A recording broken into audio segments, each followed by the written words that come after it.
tujuan lah. Kita nak tengok apa yang ada dekat muzium arkeologi ni. Jom kita tengok. Kerajaan Kedah Tua merupakan kerajaan yang telah dikatakan telah wujud kira-kira bermula pada abad kedua hingga abad ke-15 Masehi. Jadi muzium ini diwujudkan untuk menyimpanlah segala artifak atau monumen perjumpaan berkaitan dengan kerajaan Kedah Tua. Okey, first thing yang kita akan tengok adalah berkenaan candi. Dikatakan kerajaan Kedah Tua ni ada 8 penuan candi, tapi 4 candi yang utama lah, iaitu Candi Penggiat, Candi Bukit Batu Pahat, Candi Pekalan Bujang dan Candi Bejang Dalam. Jadi kita akan masuk dan kita tengoklah macam mana candi-candi berkenaan.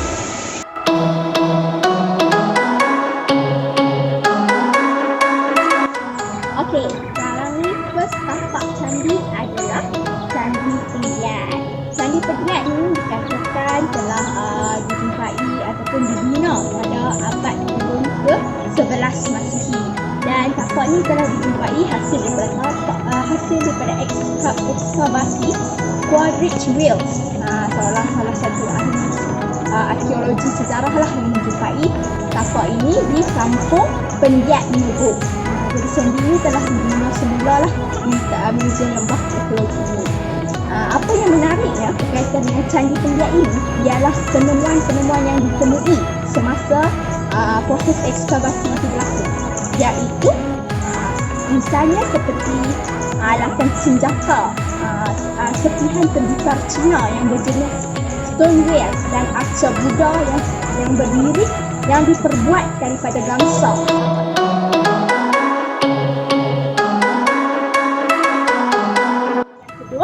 Adalah Candi Bukit Batu Pahat.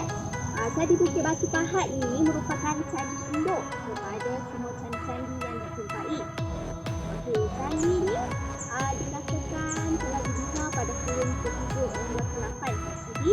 Antara jumpaan yang menarik ketika para sejarawan ni dia jumpa Candi Bukit Batu Pahat ini adalah terdapat 8 buah cebu batu yang bertutup dengan setiap satunya mempunyai 9 lubang yang mengandungi cembul gangsa yang berisi abu mayat para biksu. Selain itu, terjumpa juga lah bahan-bahan pemujaan ya. Orang katakan mempunyai rupa seperti imej nadi, imej bunga teratai, kura-kura, serta dewi yang sedang duduk beserta dengan batu-batu permata dan mutiara. Selain itu, artifak lain yang ditemui adalah serpihan tembikar, paku besi, pelapik patung dan trisula Dewa Siva yang diperbuat daripada gangsa. Penemuan artifak-artifak ini menjelaskan bahawa tapak ini merupakan tapak candi yang berunsur tantrik kerana ajaran Hindu dan pemujaan sakti.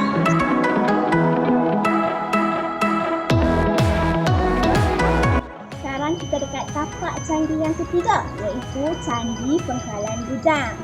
Kalau kita tengok compare antara dua candi kita tengok tadi, candi ni bentuk dia bersifat lebih kecil lah berbanding yang lain. Okey, candi ni dikatakan telah dibina pada abad kurun ke-11 hingga ke-12 Masehi.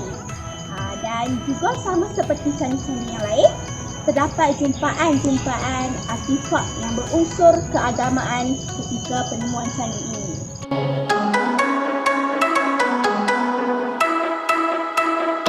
Yang terakhirlah tapak penemuan candi, iaitu Candi Bejang Dalam.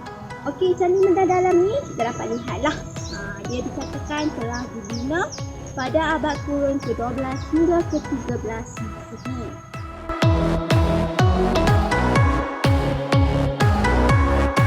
Dalam muzium arkeologi itu sendiri, selepas kita dah tengok semua keempat-empat candi tu, kita nak masuk ke dalam, kita nak tengok pula apa artifak dan peninggalan yang dikaitkan dengan kerajaan Kedah Tua. Okey, kita akan lihat pertama sekali bentuk muka bumi kerajaan Kedah Tua, yang mana kita lihatlah secara kasar bagaimana geografi Kedah Tua itu sendirilah. Dikatakan lokasi kerajaan Kedah Tua ini dia ada dua, bermula di Sungai Batu dan juga Pekalan Bujang. Pada zaman dulu ni kapal-kapal yang datang berlabuh ni dia boleh masuk mudik ke dalam waktu tu. Tapi sekarang ni dah tak boleh dah lah. Sungai tu boleh. Dah tak boleh kapal yang besar-besar untuk datang masuk dalam. Dan yang paling penting sekali, apabila mereka datang untuk berlabuh di kerajaan Kedah Tua, mereka menggunakan Gunung Jerat sebagai panduan mereka lah. Okey, postingan perlu menangkap mata saya pada mula-mula masuknya muzik ini adalah berkaitan dengan ilustrasi pelukis yang menggambarkan gambaran ketika itulah aktiviti perdagangan berlaku, di mana berlakunya aktiviti tukar barang sistem barter antara pedagang luar dan penduduk tempatan. Ini salah satu dikatakan seramik manik-manik dan juga sutera ni antara perdagangan atau bahan dagangan utama tu ketika zaman kerajaan Kedah Tua.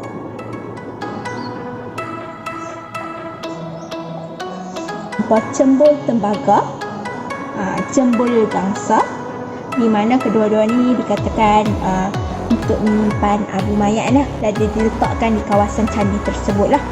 Seterusnya kita akan lihatlah, ini semua digunakan untuk upacara keagamaan, misalnya cakra emas di mana ia melambangkan kedewaan.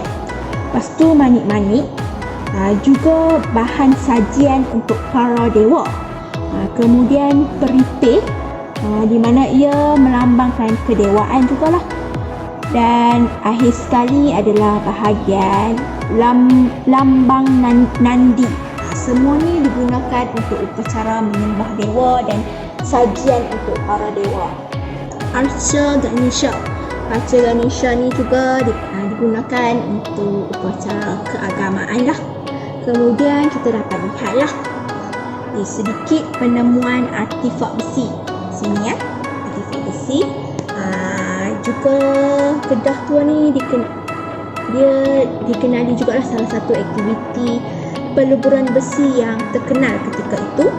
Kemudiannya kita akan melihatlah sedikit pecahan seramik daripada Parsi. Okey, sini kita dapat lihat pula lah. Ini adalah tembikar-tembikar tanah yang dijumpai ketika itu.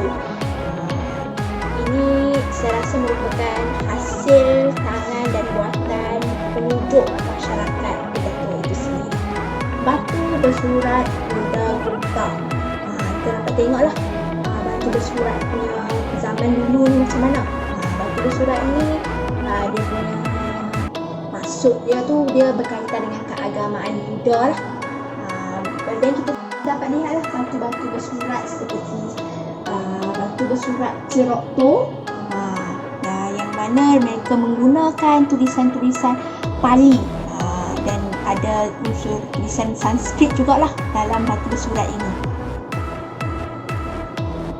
Barang-barang dagangan lah ketika zaman kerajaan Kedah Tua. Kita ada emas, kristal, manik, serpihan-serpihan pinggan. Ni serpihan celendon zaman Song. Itu kita nampaklah ada barang dagangan daripada pedagang Cina. And then serpihan tembikar, serpihan pinggan, pecahan porselin biru iaitu zaman ni, dan serpihan kaca, di mana ianya dikaitkan dengan hubungan dagangan antara Asia Barat dengan orang-orang Arab dan Parsi pada kurun ke-9 hingga ke-13 Masihi. Yang ini pula pecahan seramik yang dikatakan berasal daripada Timur Tengah. Dan ini pula adalah berkaitan dengan cembol celadun yang berasal daripada China. Adalah botol rasa, yang mana dia menjadi salah satu bahan dagangan bagi pelombong-pelombong emas di Asia Tenggara. Ini serpihan tembikar pada zaman dinasti Song pada kurun ke-9 hingga ke-13 Masihi. Dan ini pula bahan logam yang dibuat daripada pembuat tembaga daripada India. dan diperdagangkan oleh pedagang-pedagang India di sini.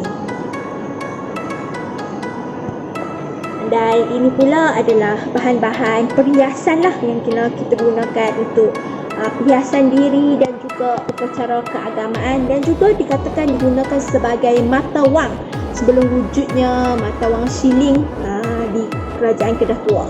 Bahan seramik daripada Thailand, iaitu daripada Sawan, Kalok dan juga Sukhothai yang wujud pada kurun ke-12 hingga ke-14 Masihi. Dan ini yang merupakan bahan dagangan yang penting lah ketika itu. Waktu ni pelabuhan tu adalah di kampung Sungai Mas dengan batu persembahan iaitu kalam semah. Kalau kita tengok lah dekat ukiran-ukiran batu ni, kita nampak lah imej Buddha yang ada yang sedang duduk dan juga sedang berdiri. Arca Dwarapala ni digunakan di bahagian candi lah, di mana Arca Dwarapala ni dikatakan sebagai penjaga pintu masuk candi-candi yang ada lah. Dan Arca Dwarapala ni digambarkan dengan wajah yang menakutkan. Barang-barang dagangan yang berlakulah ketika zaman kerajaan Kedah Tua, misalnya tempayan daripada Cina, dan tembikar tanah, tembikar juga. Lepas tu ini adalah seramik dari jenis Qing Nipal, iaitu mungkin berunsur daripada seramik Cina lah, seramik Cina. Dan di atas sini kita dapat lihatlah pinggan seledong yang berasal daripada Cina juga. Ni Qing Pai, di mana barang-barang pada zaman dinasti Song dan Yuan. And then kemudian seterusnya cembul tembikar tanah, dan seterusnya teko yang berasal daripada Asia Barat, kendi bertakal, dan juga kendi daripada tanah liat. Ketiga-tiga ini merupakan barang dagangan daripada Asia Barat. Ini pula adalah guri bertelinga. Guri bertelinga ni merupakan tembikar tanah yang dipercayai hasil buatan tempatan sejak pada zaman Neolitik lagi. So kita dapat lihatlah zaman kerajaan Kedah Tua ni bermula punya rentetan yang panjang, bermula pada zaman prasejarah lagi. Okey, kita sudah berada pada penghujung perjalanan menyusuri Museum Angkut dan Cili. Jadi yang kita dapat lihatlah, kerajaan Kedah Tua ni mempunyai sejarah rentetan yang panjang. Juga dikaitkan bermulanya tu daripada zaman prasejarah lagi, iaitu pada zaman Romak. Jadi penemuan pada Museum ini adalah hasil daripada proses ekskavasi dari para sejarawan mengenai kisah sejarah Kedah Tua.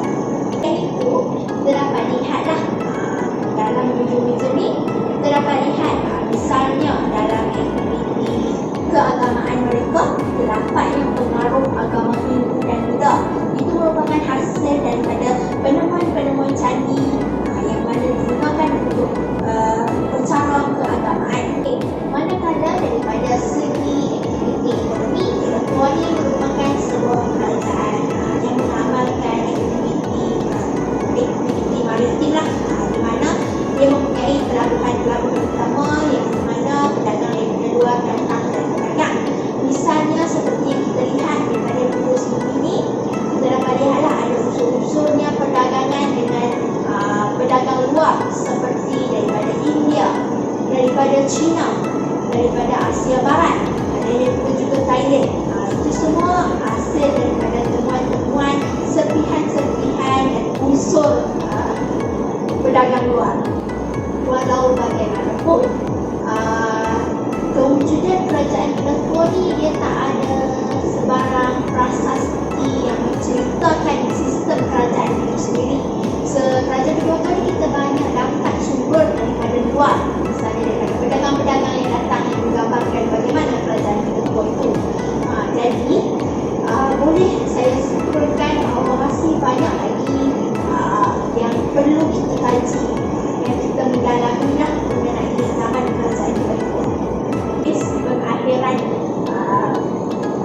rancangan kita ni. Jadi itu sahajalah sedikit mengenai sejarah kerajaan Kedah Puak. Berjumpa lagi kita. Sekian, terima kasih. Bye.